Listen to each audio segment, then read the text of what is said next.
구독자 여러분 안녕하십니까?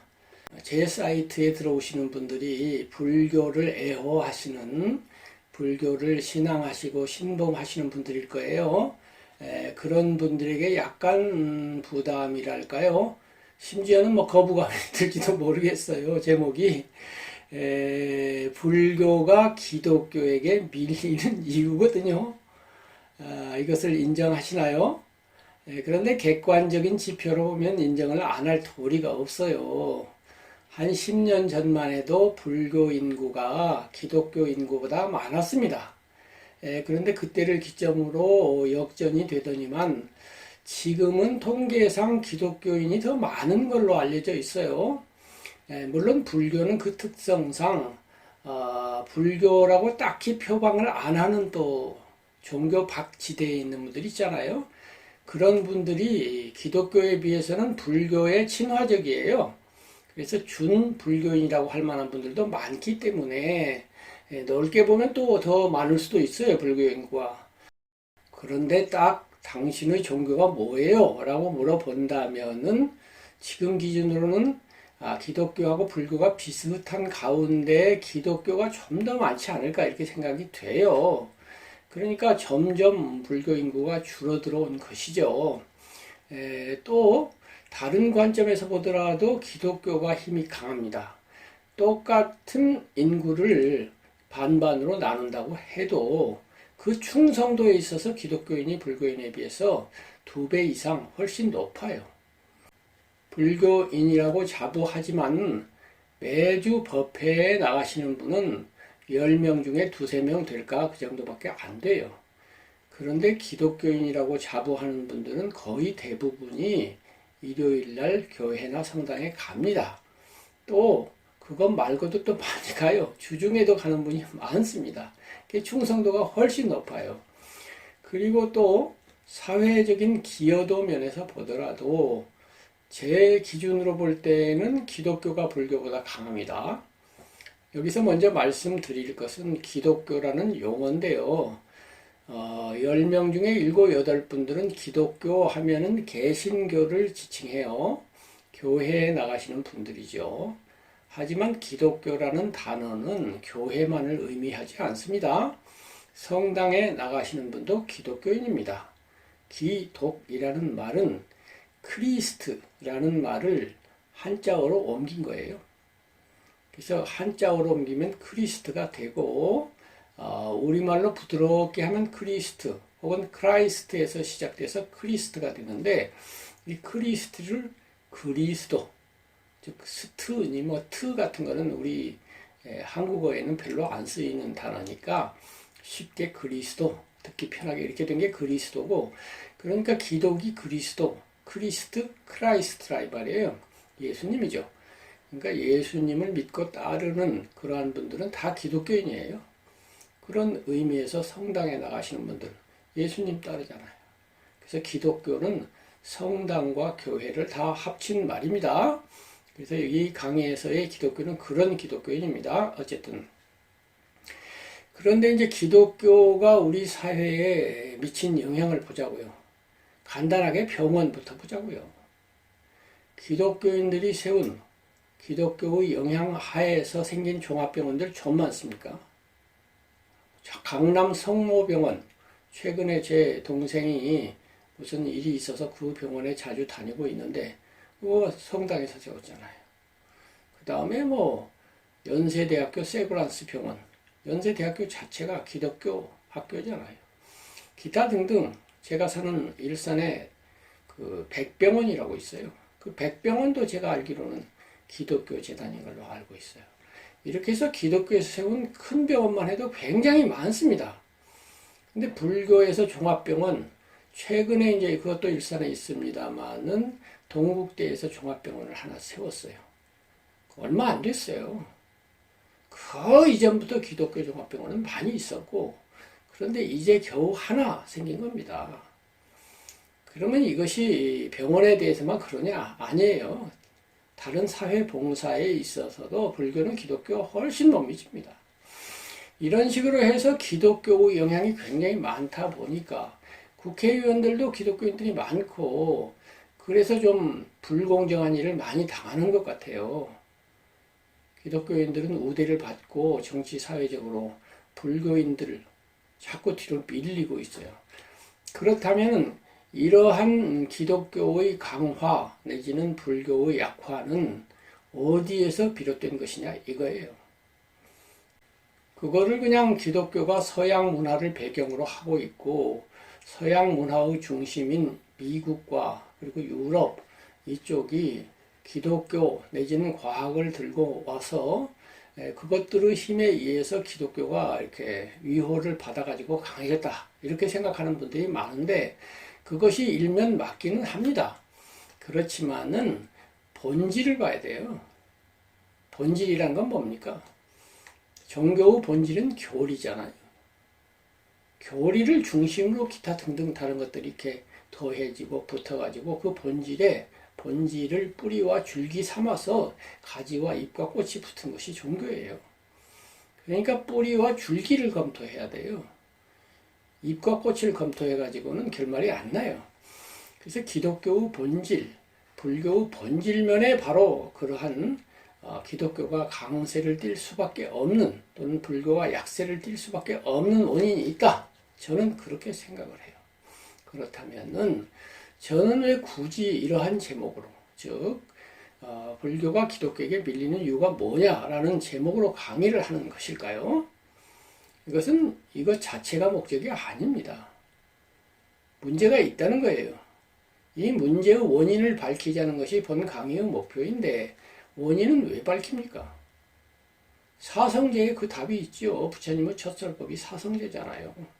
사성제는 부처님께서 중생이라고 하는 질병을 치료하는 구조로 짜여져 있어요. 1. 병에 걸렸다. 병증부터 확인을 해요. 콜록콜록 기침을 하고 있어요. 2. 진단하죠. 진단을 해보니까 감기가 걸렸네요.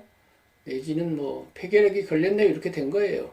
3. 목표를 제시해요. 너 치료해줄게. 너 건강해져야 되잖아. 4. 치료 처방을 해요. 감기약을 주든지 폐결핵 처방을 하는 거예요. 이렇게 네 구조로 되어 있잖아요. 그렇다면은 지금 이 상황도 감기 환자인 거예요. 불교는 감기 걸렸어요. 내지는 폐렴에 걸렸어요. 그래가지고 건강한 기독교하고 달리기를 하는데 뒤로 처지는 거예요. 그러니까 빨리 폐렴을 나아야 되잖아요. 그러려면 진단을 해야 될 거 아닙니까? 진단을 하면 자연스럽게 처방도 거기서 나와요. 그러니까 저의 이 강의는 불교라고 하는 감기 환자에 대한 진단이다. 이렇게 생각을 하시면 좋습니다. 진단은 너 감기 걸렸구나. 너 환자구나. 그러고 끝나려고 하는 거 아니지 않습니까? 처방을 찾아내기 위해서 하는 거잖아요.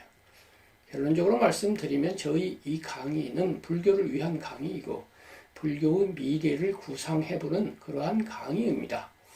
불교가 기독교에게 밀리는 이유를 밝힌 다음에 불교가 기독교와 동등하거나 혹은 더 앞서는 데까지 나감으로써 저의 강의가 끝난다. 이러한 얘기예요. 그렇다면은 불교가 기독교에게 밀리는 이유는 무엇일까요? 결론부터 미리 말씀을 드릴게요. 물론 이 결론은 저의 결론이니까 정말 결론인지 저라고 하는 의사가 진단을 잘했는지 그거 모르겠어요. 그건 여러분이 판단하세요. 그런데 저라고 하는 의사의 판단, 진단의 결과는 뭐냐면 간단히 설명을 하면 밝음과 어두움입니다. 기독교는 밝은데 불교는 밝지 못해요. 밝음의 그 상대말은 어두움인데 불교가 어두우냐? 그건 아니고 어둡지는 않은데 좀 덜 밝아요. 그래서 그냥 그늘졌다 이렇게 하겠습니다. 제가 그거를 요즘 많이 느낍니다. 영상을 만들면서 느끼고요.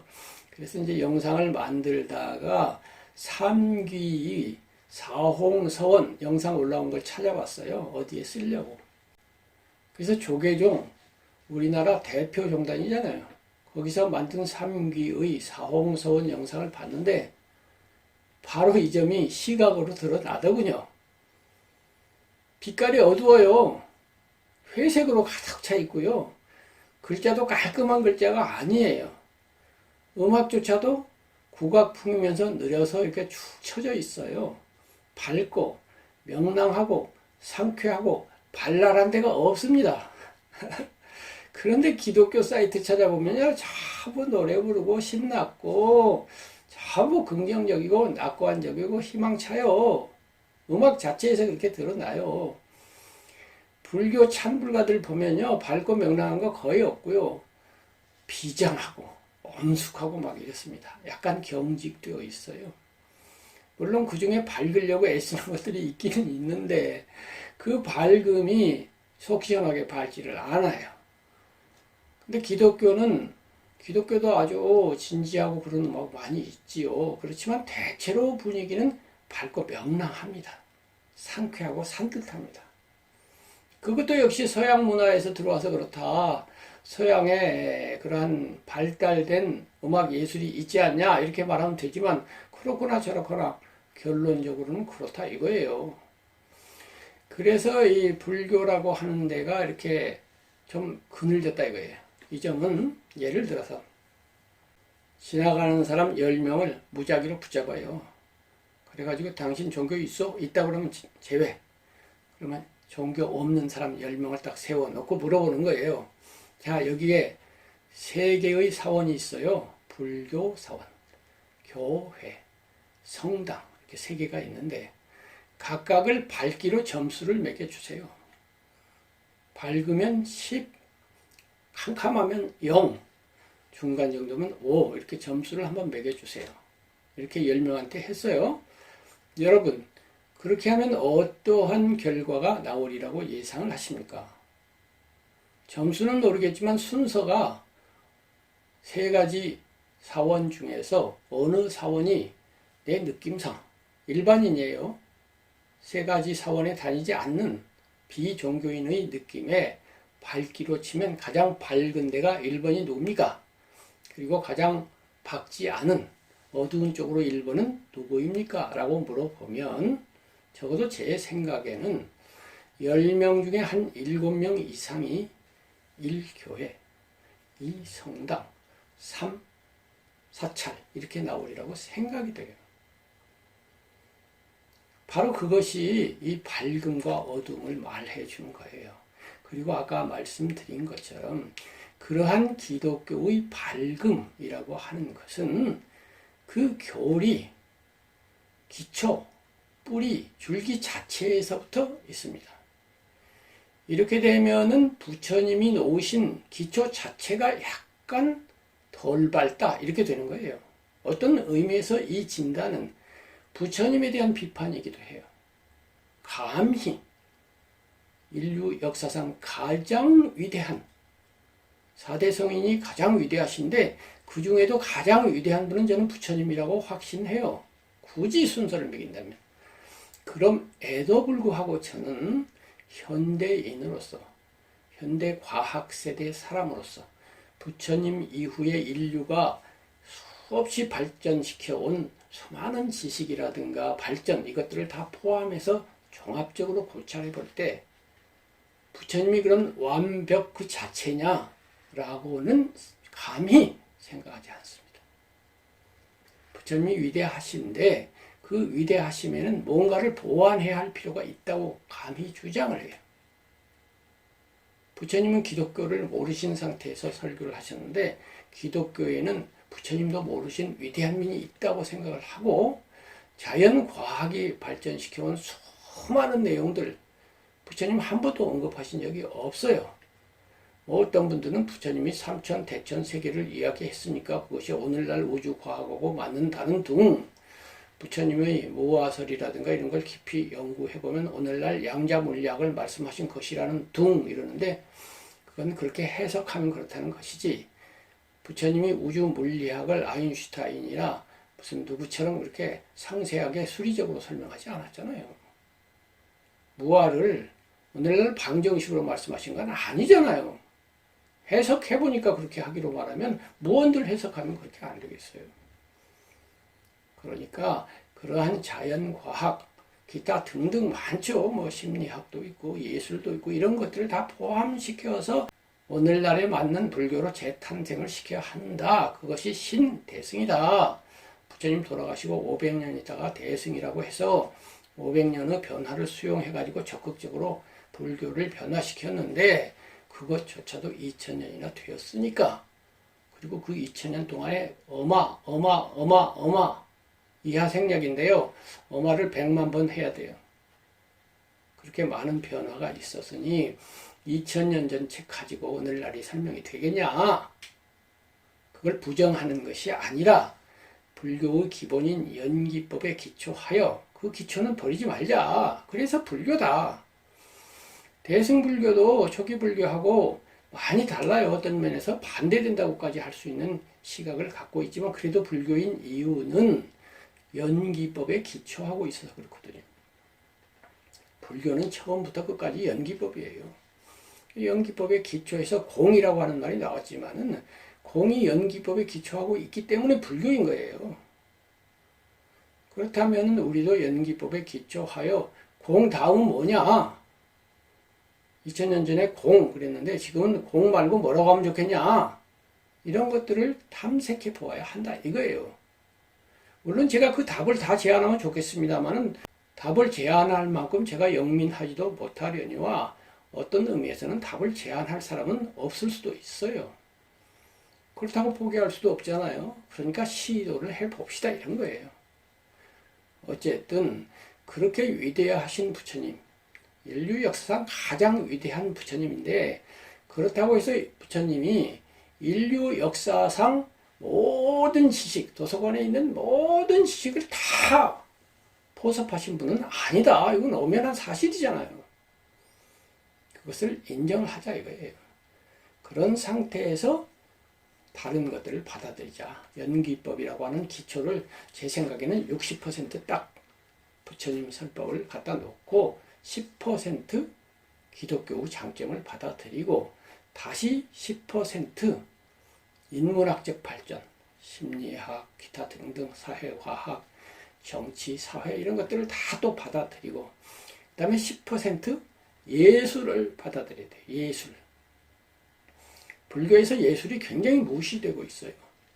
왜냐하면 예술은 기본적으로 쾌락에 기초하고 있기 때문에 부처님 철학에 의하면 쾌락이라고 하는 것은 빨리 벗어나야 되고 빨리 떼어내야 하는 거예요. 그런데 쾌락이 그런 나쁜 쾌락만 있는 거 아니잖아요. 모차르트를 들으면서 우리가 마음이 나빠지나요? 슈베르트를 들으면서 나빠져요? 아니잖아요. 좋은 그림 보고 좋은 시를 읽을 때 마음이 나빠지는 게 아니라 마음이 치유되고 치유된다는 건 건강해진다는 거잖아요. 그렇기 때문에 이 예술이라는 것을 수용해야 된다. 예술이 부처님이 경계하신 쾌락, 탐닉으로 빠지지 아니하면서도 우리의 삶을 질적으로 향상되는데 기여하도록 그렇게 이용을 해야 된다. 그거 10% 하면은 30%잖아요. 기독교를 제외한 기타 많은 인문학 또는 사회과학, 그 다음에 세 번째 예술 10%씩 하면 이제 30%가 되니까 90% 되죠. 나머지 10%는 뭐냐? 기타 등등. 제가 언급하지 않은 것 혹은 지금 제가 제안하는 신대승은 발전 진행 과정형이에요. 결론을 딱 내리는 것이 아니라 미래를 향해서 열어두자 이거예요. 앞으로 50년 후에 100년 뒤에 인공지능이 발달되어 가지고 어떤 일이 벌어질지 몰라요. 또 기후가 변화해 가지고 인류가 멸망 지경에 이를지도 모릅니다. 어떤 위기가 닥칠지 몰라요. 이 코로나보다 100배나 더 무서운 일이 생길지도 모릅니다. 외계인이 들이닥칠지도 몰라요. 그런 가능성에 대해서 10% 열어두자 이거예요.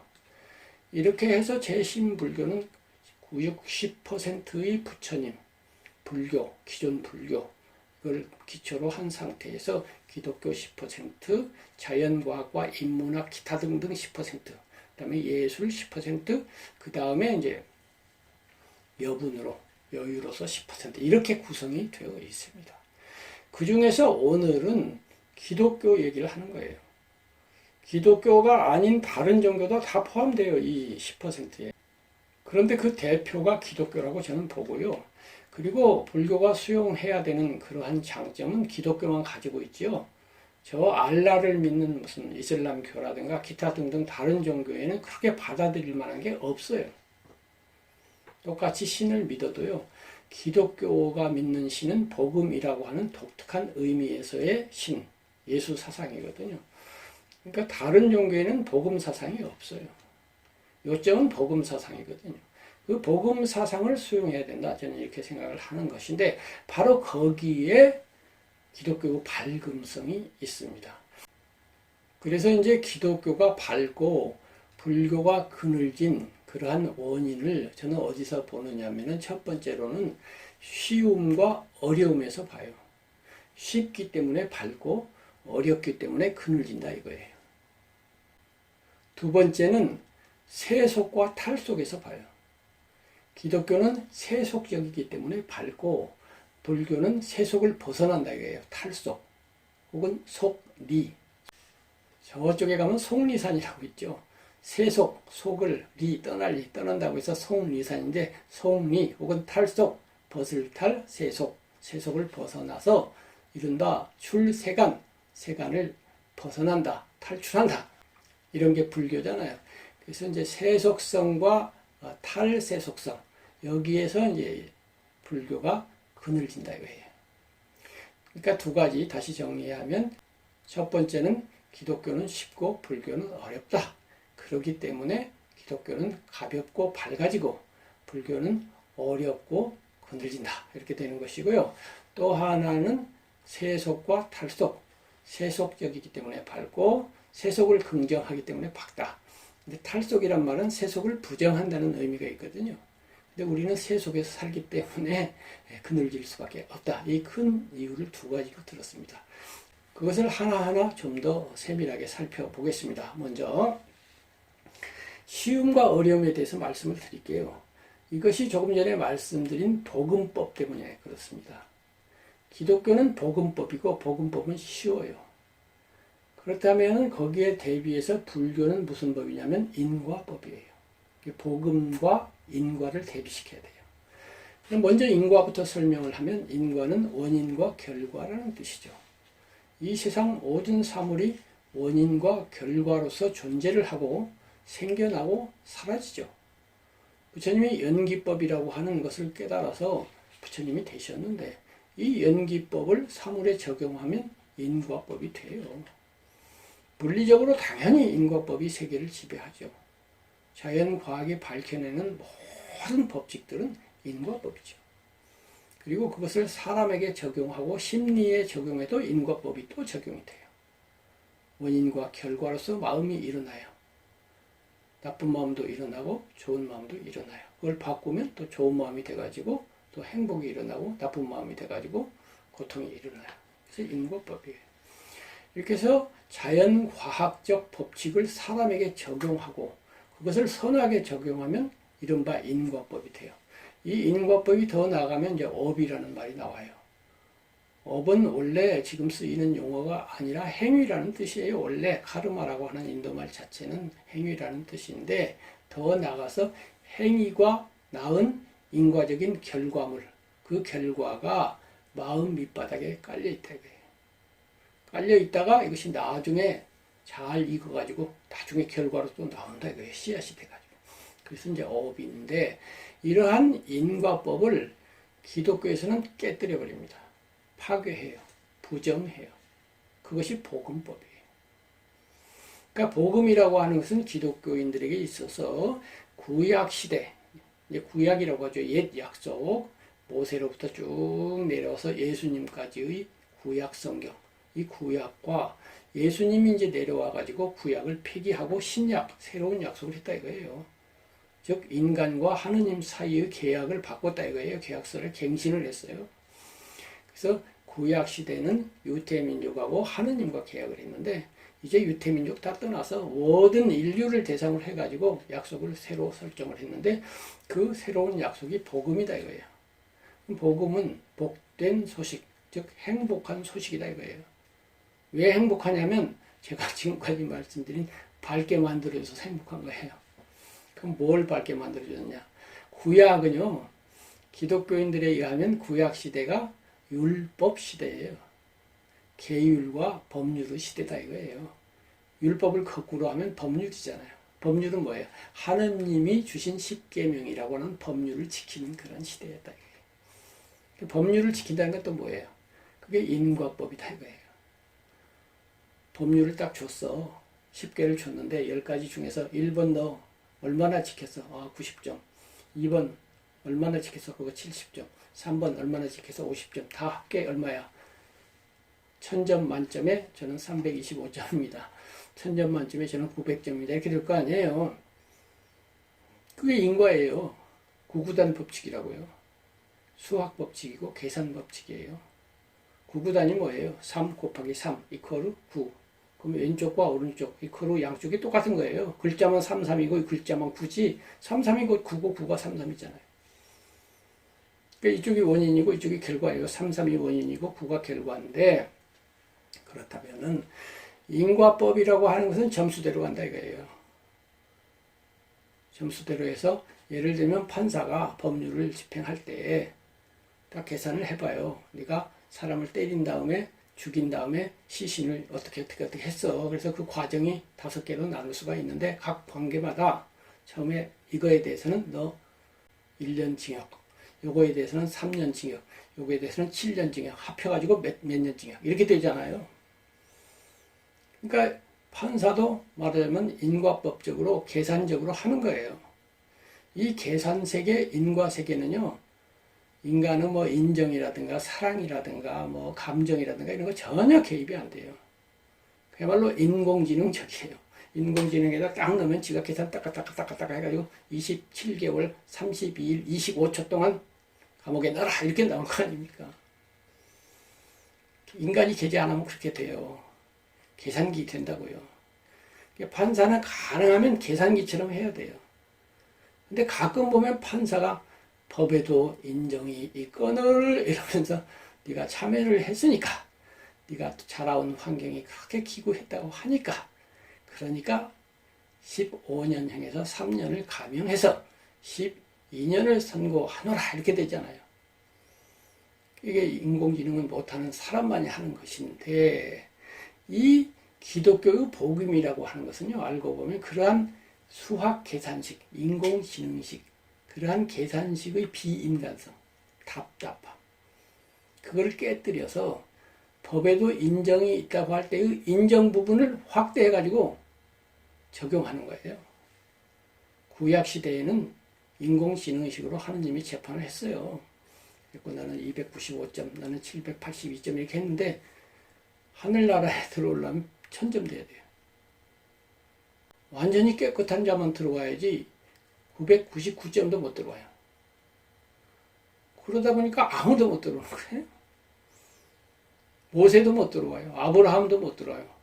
한 명도 못 들어와요. 완전까지는 아니거든요. 그들이 아무리 잘나봤자. 그래 가지고 안 되겠다 해가지고 예수님이 오셨다는 거예요. 너희들이 원죄를 지어가지고 아무리 인간이 날고 기어봐야 하느님처럼 될 수 없잖아. 그러니까 하느님이 내가 잠깐 아들로서 내려가겠다 이거예요. 내려가서 원죄를 싹 씻어줄 테니까 그러면 1000점이 되잖아. 너희들이 1000점이 되는 방식은 너희들이 인과법 안에서 계속 노력을 하는 데 있지 않아요. 하느님이 딱 죄를 탕감해주고 법에도 인정이 있거늘 아니라 하느님은 사랑이 크시거늘 네가 죄를 아무리 지었어도 방면 이렇게 해준다 이거예요.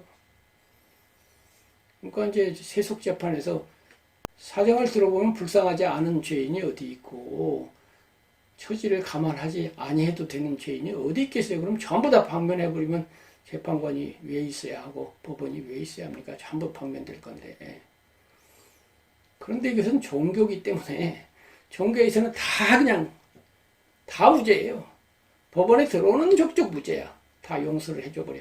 이러니 세상에 얼마나 큰 사랑입니까? 말도 안 되죠. 상식으로는 말이 안 되는데 바로 이 말이 안 되는데 복음의 비밀과 힘이 있어요. 부처님만이 아니라 역대 모든 성현들은 다 인과율 안에서 기본적으로 사고하고 설교를 했어요. 나쁜 놈인데 상을 받고 좋은 놈인데 벌을 받는다 이런 거 없었어요. 예수님이 유일하게 나쁜 놈인데 상 줄게 이러고 나온 거예요. 예수님은요 그때 잘 나가던 사람하고 안 어울려요. 다 버림받은 사람, 세리, 창녀, 어부 이런 사람들하고 놀아요. 그때 세리라는 건 이제 우리로 말하면 그때 로마에 이제 속해 있는 식민지 국가였잖아요. 유태가. 우리로 치면 이제 일제시대인데 일제시대의 세금 징수원이야. 또는 일제 밑에서 일하는 경찰관이야. 그러면 조선 사람으로 보면 밉잖아요. 일제를 위해서 일하니까. 그 세리는 그거예요. 세금을 걷어가지고 로마에다 바치니까. 근데 그런 사람들이 예수님 제자예요. 버림받은 사람, 욕먹는 사람. 그리고 잘난 사람은 욕해요, 예수님이. 이 회칠한 무덤 같은 자들아, 뭐 이러면서. 이 사고를 거꾸로 뒤집은 아주 혁명적인 사고를 했는데, 바로 이것이 예수님의 위대함이고, 기독교가 가진 엄청난 힘의 기초예요. 구구단대로 하고 AI대로 하고 법대로만 하면요. 아까 말한 것처럼 100점 맞을 사람, 1000점 맞을 사람 없어요. 전부 가다 과정에서 끝나요. 구원을 못 받아요. 구원을 못 받는다는 점에 있어서는 999까지 가나 10밖에 못 가나 본질적으로 다를 게 없어요. 하늘나라 똑같이 못 가는데 뭐.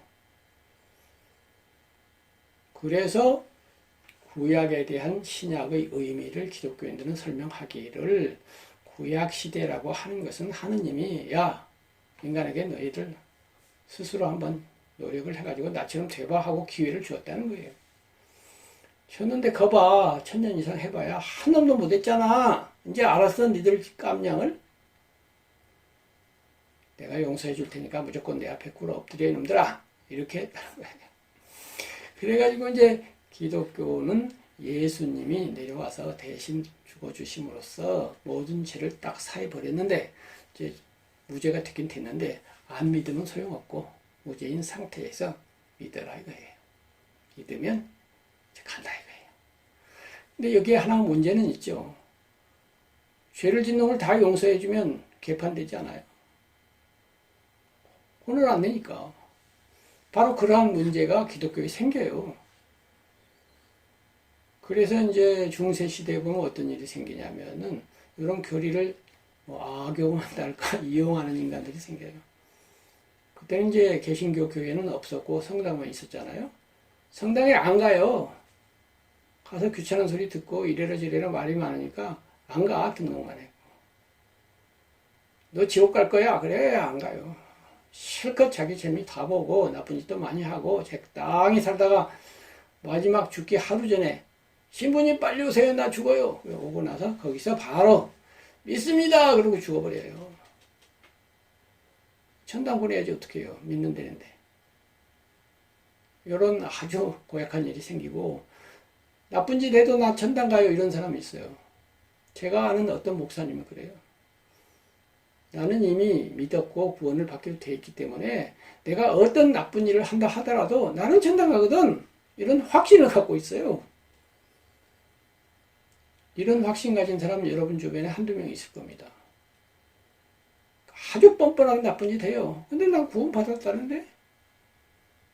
이런 괴상한 인간을 탄생시킬 위험성이 있어요.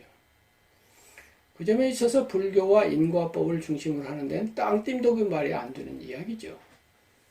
그러니까 이 두 장점을 결합을 해야 되는 겁니다. 그건 이제 다음에 마지막에 가서 말씀을 드릴게요.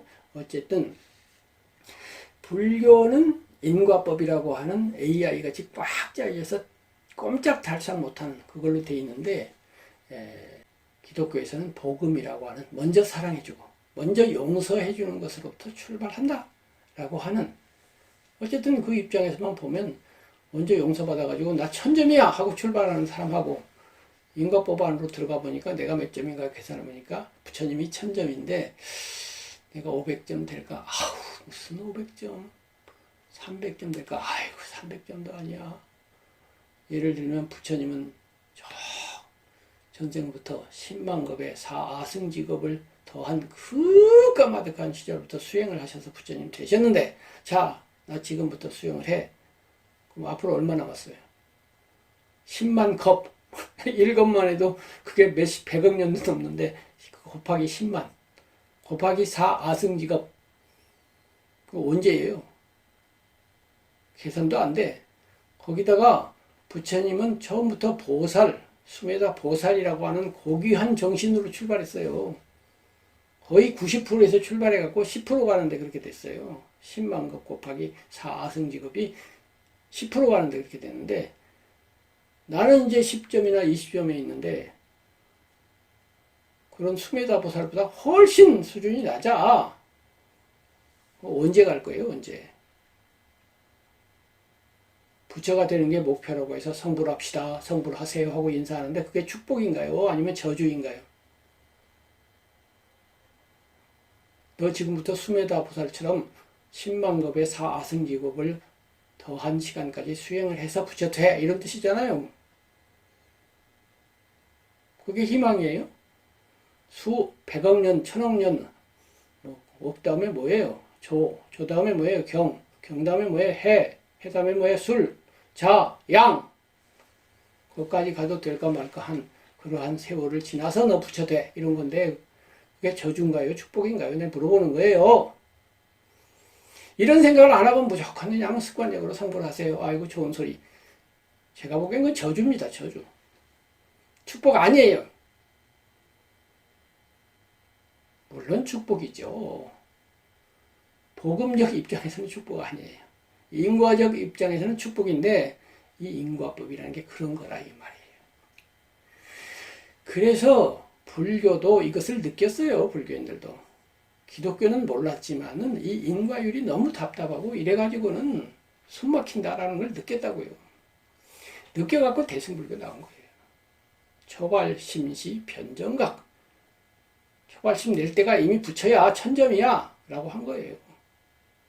출발할 때 벌써 천점이거든. 우리는 본래 부처야. 그 말은 우리가 본래 천점이야. 예수님이 내려와서 다 용서한 것처럼 처음 출발 자체를 천점에다 놓고 해야 돼 라고 하는 게 왜 생기냐. 초기 불교, 남방 불교에 없는 말들이에요. 대승 때 생긴 거예요.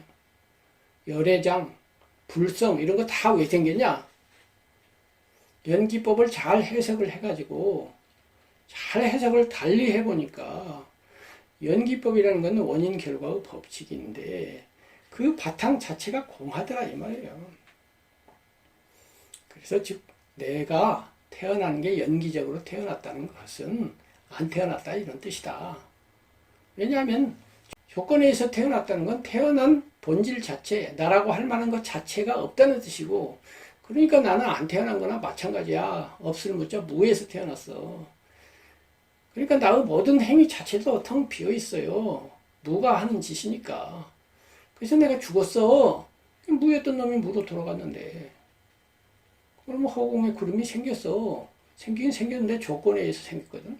그 조건이 다 하니까 없어지거든. 생겼다 없어지다 하는데 허공하고 무슨 관계? 그 나는 허공처럼 살아.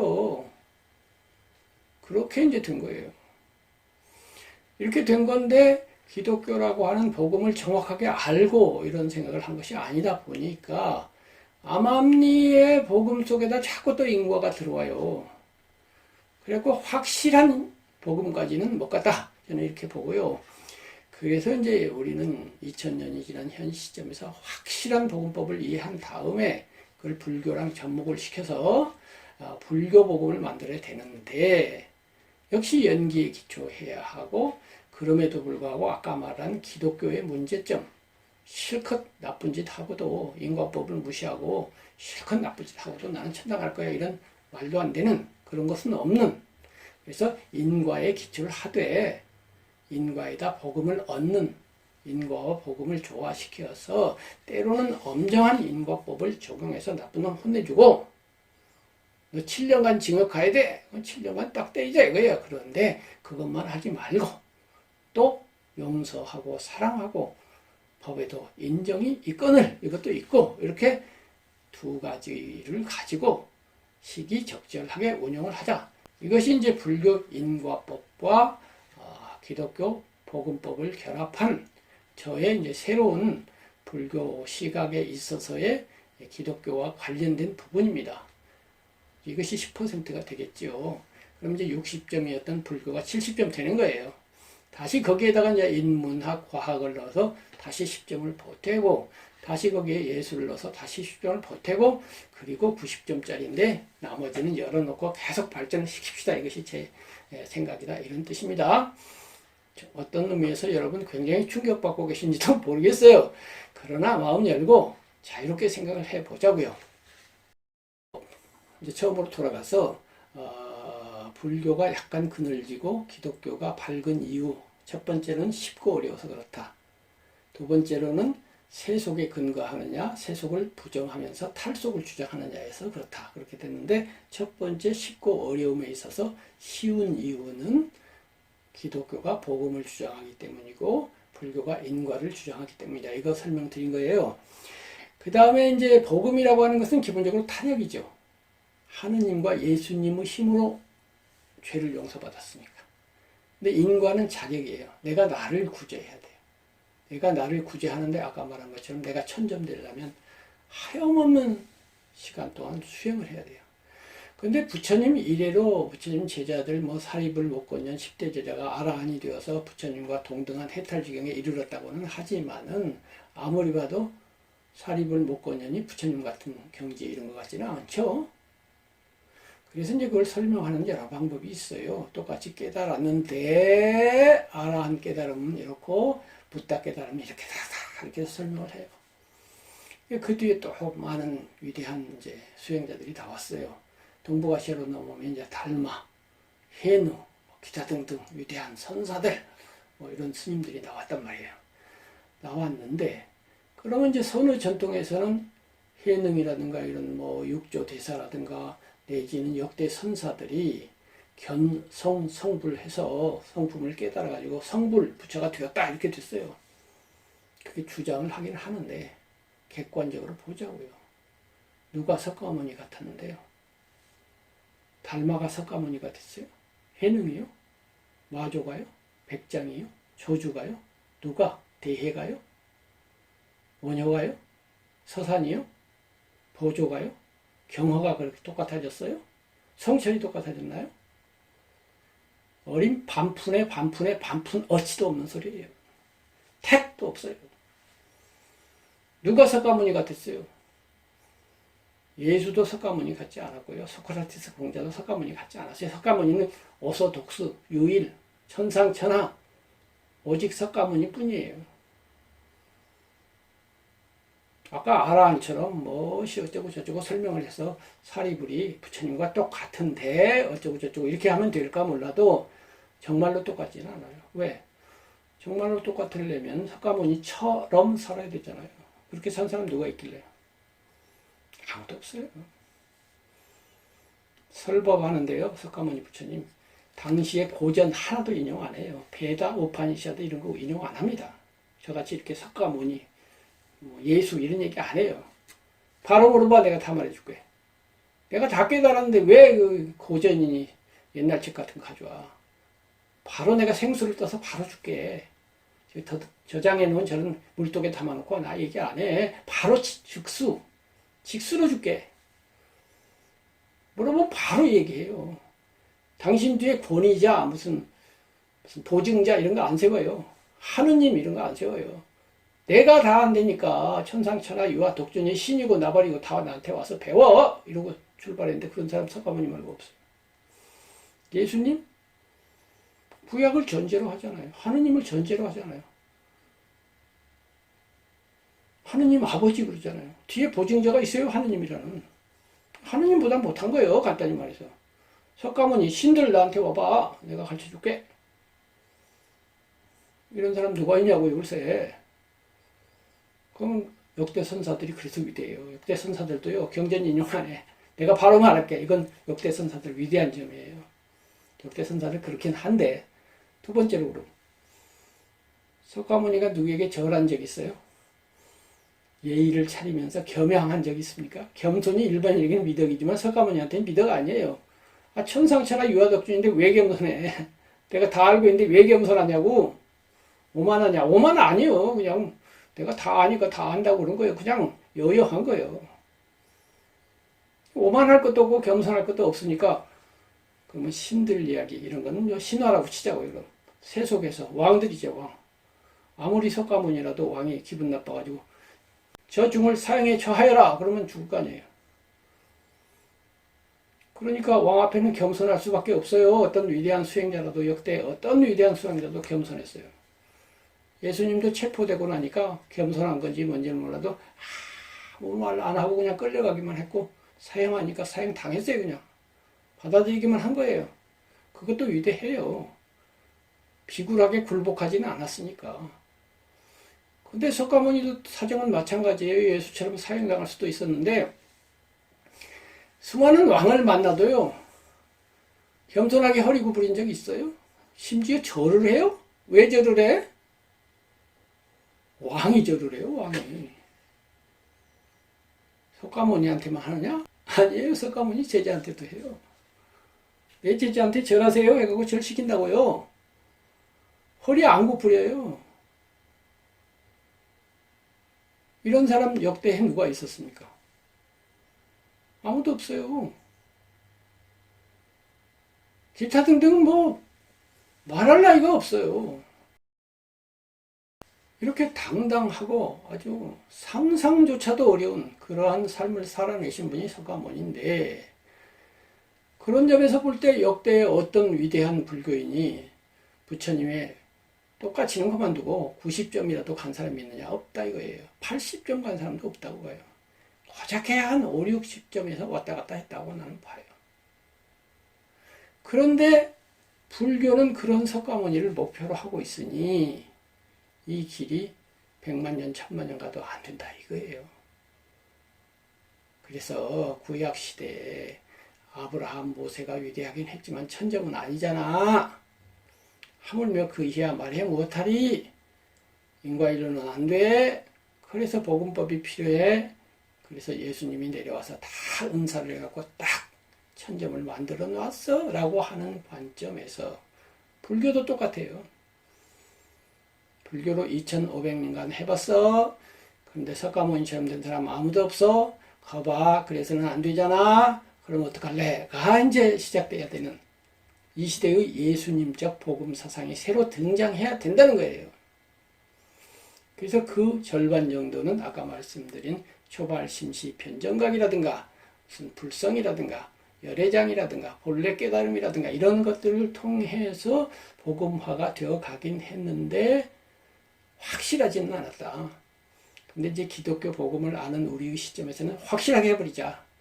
저는 그것이 한편으로는 공사상에 있다고 봐요. 그에 대해서는 제가 그 참나와 무와 토론에 대해서 영상을 9개인가 올렸는데 거기 끝까지 들어보시면 다 중간에 나옵니다. 이 복음사상과 불교를 어떻게 결합할 것인지, 불교가 어떻게 복음을 발전시켜 왔으며 오늘날 어떻게 공사상, 반야심경의 공사상으로서 그것을 복음화할 것인지를 제가 말씀드려 놓았으니까 그 얘기를 하려면 또 여러 시간 얘기를 해야 되니까 그걸 참고해 보시기 바랍니다.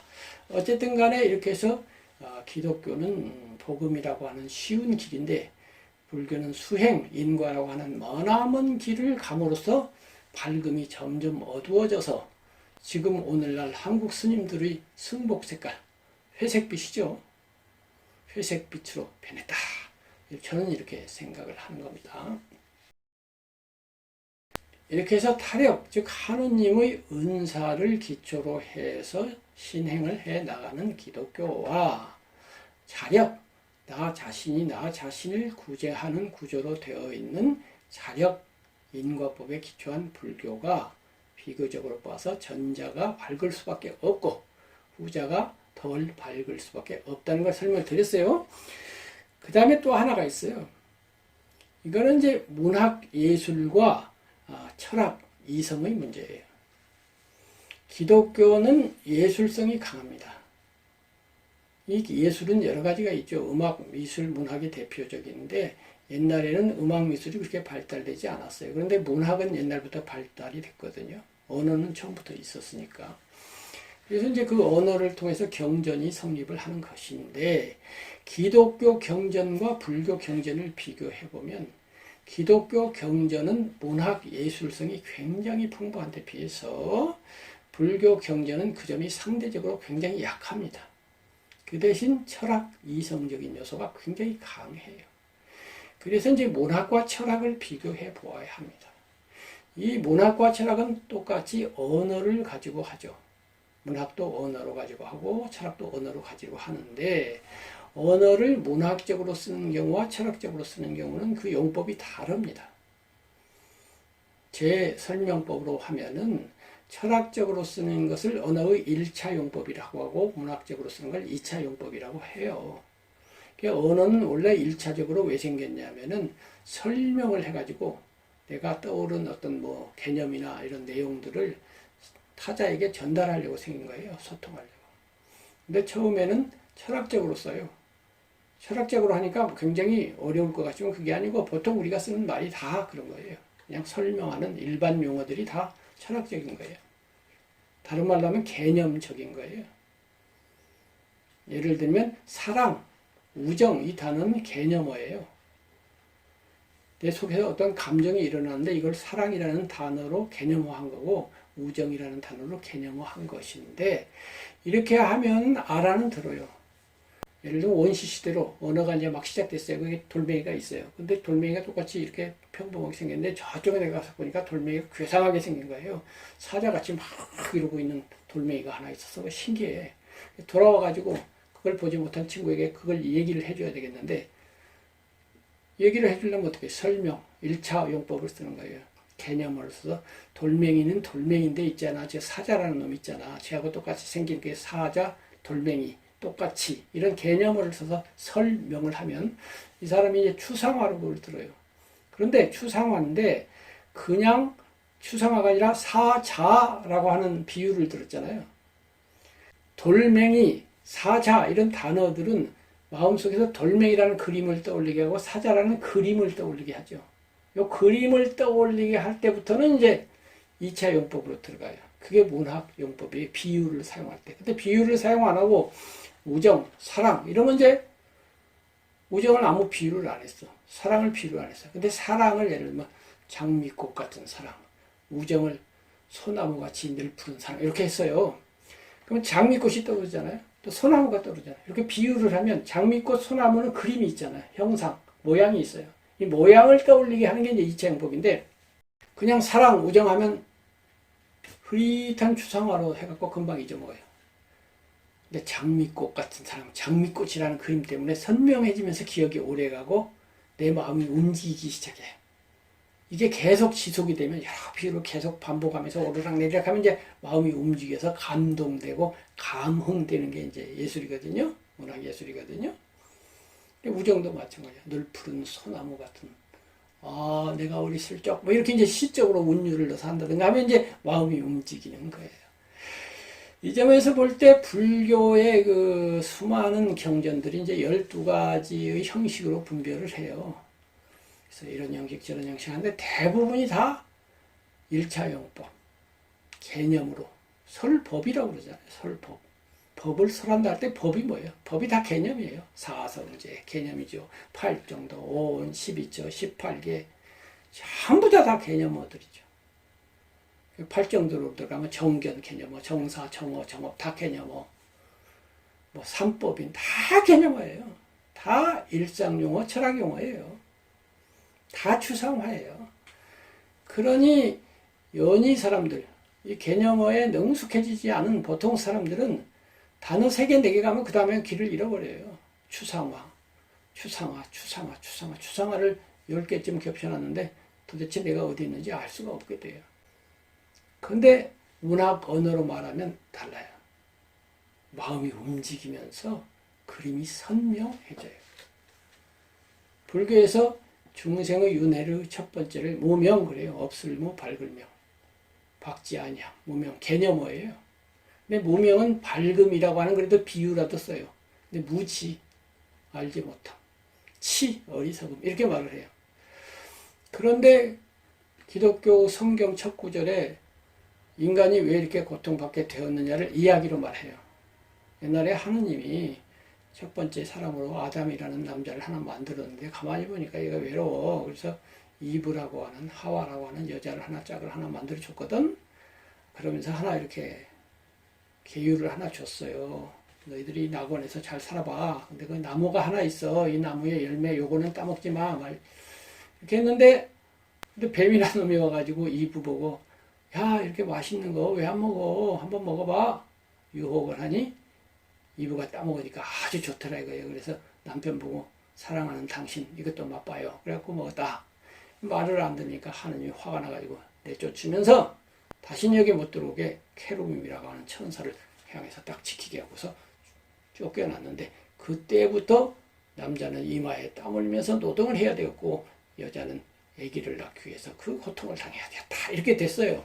이야기로 말을 해요. 불교처럼 무명, 무지 이렇게 말을 안 하고 이야기로 말을 한다고요. 오늘날로 치면 소설로 말을 하는 거예요. 문학은 시적인 운문, 리듬과 박자와 그다음에 강약과 그 소리가 내는 음악적 효과와 이런 걸 이용하는 시, 그다음에 이야기로 말하는 소설 또는 희곡 이런 거 있잖아요. 그 이야기로 말을 하니까 그 이야기는 구상화로서 무지무명하고 다르게 이야기로서 딱 정확하게 이렇게 분명하게 아까 우정을 늘 푸른 나무 사랑을 장미꽃 했을 때처럼 장미꽃과 나무처럼 딱 그림이 잡히는 거예요. 분명하게 대중에게 보통 사람에게 와서 닿아요. 이것이 구약 성경에만 그러냐. 구약 성경은 거의 다 이야기잖아요. 거의 다 이야기이고 그 다음에 이제 구약 성경도 5가지 형식으로 나누는데 역사서로도 나누고 예언서로도 나누고 하는데 거기에 또 시 문학이 따로 있어요. 시 내지는 잠언, 아가라고 하는 시집이 있고요. 그 다음에 잠언이 있는데 잠언은 내용은 철학적이에요. 내용은 철학적인데 문학으로 표현을 해요. 철학과 문학이 5대5로 섞여 있어요.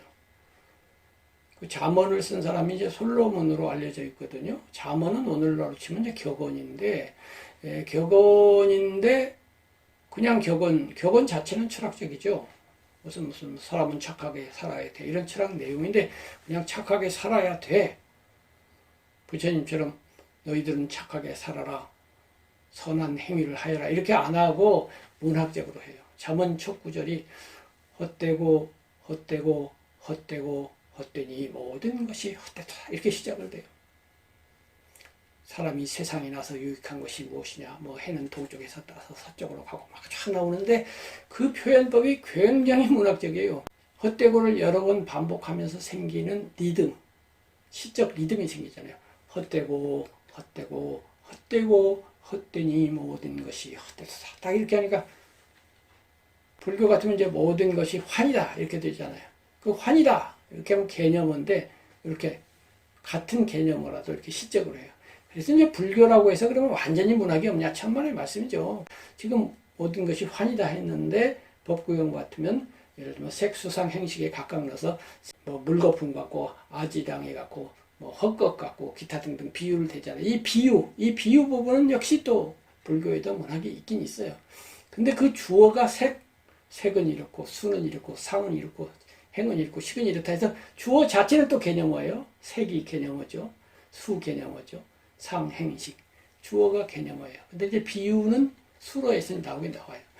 그래서 불교에도 비유가 있고 또 비유 문학으로서 백유경이라고 100가지 비유 경전도 있긴 있어요. 근데 백유경에 나오는 100가지 비유들 보면 머릿속에 딱 인상적으로 남는 건 2-3가지밖에 없어요. 너무 상식적인 비유여서 문학이라고까지 말하기는 어려워요. 제일 남는다는 것 자체가 그저 어떤 사람이 3층 집을 지으면서 3층을 처음부터 지려고 하면서 1층, 2층은 안 짓고 3층을 지려고 했다. 이런 바보 같은 일이 있느냐. 뭐 이런 정도가 그나마도 비유인데 그 비유도 이제 나중에 생긴 것으로서 이미 민간에 있는 비유를 가져다가 쓴 거예요. 이솝 우화에 나오는 비유같이 한 번 들으면 딱 머리에 박히는 그런 정도의 비유 없습니다. 개미와 배짱이, 토끼와 거북이 한 번 들으면 평생 안 잊어먹잖아요. 그만큼 비유, 즉 문학적인 그런 기술이 탁월한 거예요.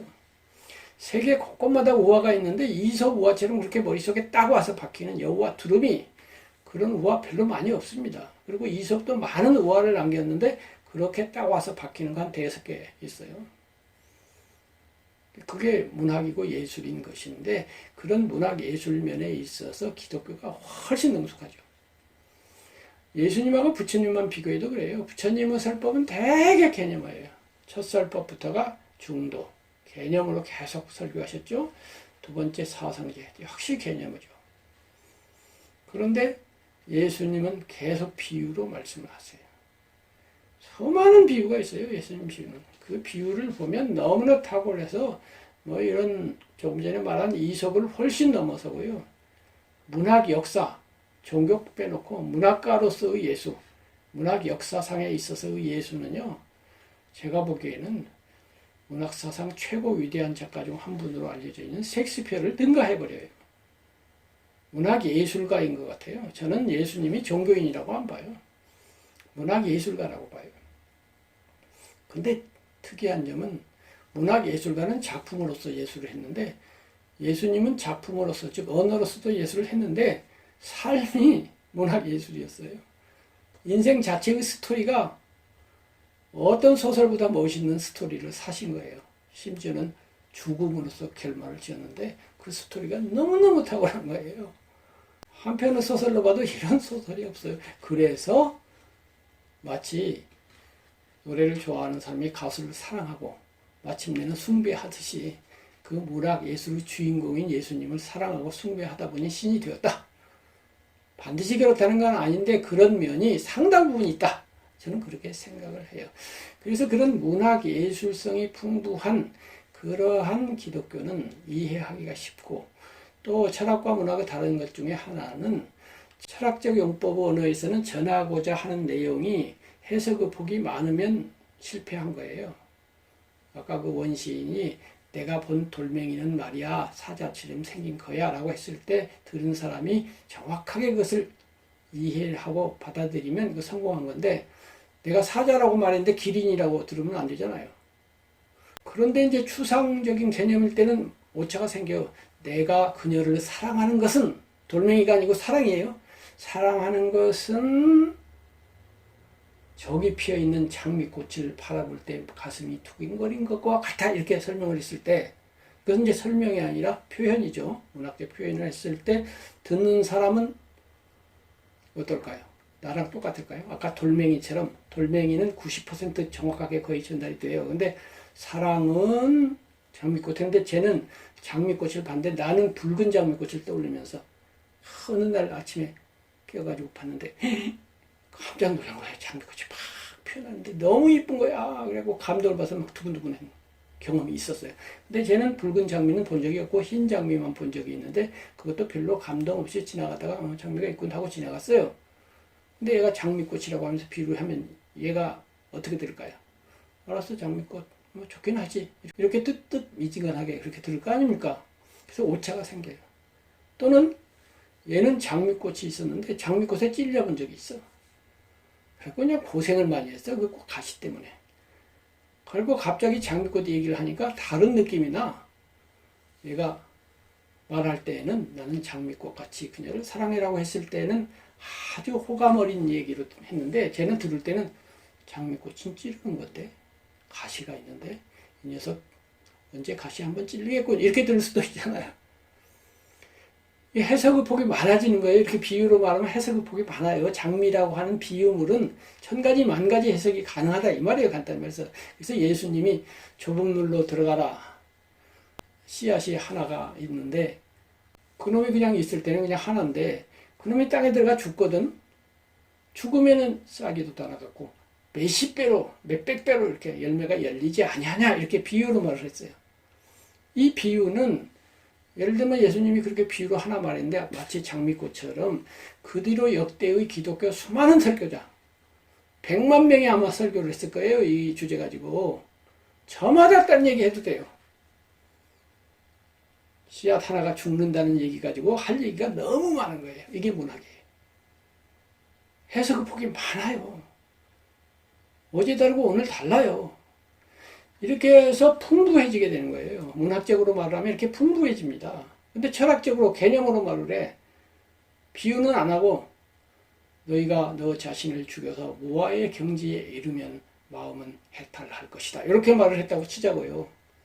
비유로 말을 안 했어. 그러면 해석이 야, 부처님이 그렇게 말씀하셨는데 그 해석의 정답은 무엇이냐라고 하는 정답 하나를 향해서 나가는 해석, 좌뇌가 돌아가요. 분석하고 따지고 수학적이고 논리적이고 이쪽으로 돌아가는데 비유로 말하면 운해, 문학, 예술이 돌아가면서 마음이 느끼면서 막 풍부한 세계로 가는 거예요. 정답이라고 하는 하나를 향해서 가는 것이 아니라 수많은 답이 가능한 열려있는 세계로 나가는 거예요. 이것이 문학의 장점이에요. 이렇게 돼서 기독교가 힘이 있는 것 중에 하나는 문학적이다. 그것이 시대로 거슬러 올라가면서 이제 예술로 확대가 돼가지고 음악이 기독교를 돕는 지경에 이르러서 뭐 핸델의 메시아라든가 이러한 기독교 음악 이런 게 발달하고 미술이야 말할 나위가 없죠. 수많은 성화들이 뭐 라파엘이라든가 미켈란젤로라든가 한 거장들이 기독교 그림을 그리는 그런 명화를 남기는 그런 지경에 이르렀고 그것이 기독교를 도운 거죠. 이렇게 해서 이제 기독교가 불교보다 밝고 힘 있는 이유, 그 이유로서 기독교는 쉽게 접근을 하는데 불교는 굉장히 어렵게 이성적으로, 논리적으로, 철학적으로 접근한다 그런 얘기를 했고요. 처음에 말씀드린 것처럼 또 하나 이유가 있는데 이제 세속과 탈속이에요.